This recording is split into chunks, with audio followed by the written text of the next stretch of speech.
రైతు భరోసా పెట్టినాక survey number ఇవ్వడం బాధ్యతయా? దాని బ్యాంకర్లు ఇట్టిదా ప్రభుత్వమే 60% లెక్క పొందుతుందా? గతంలో పడేవి కదా మేడం, ఈ సర్వే నెంబర్లు గతం ఆల్రెడీ పడుతున్నాయి, ఎక్కువ పడేవి కదా. ఇప్పుడు అసలు ప్రాబ్లం కూడా చెప్పట్లేదు మీరు కూడా, అధికారులు కూడా దీని మీద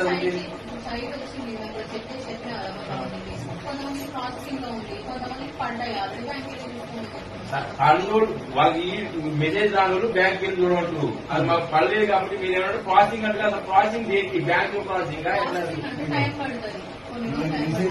3 ఎకరాలు ఆల్రెడీ విడుదల చేస్తూనే ఉంది.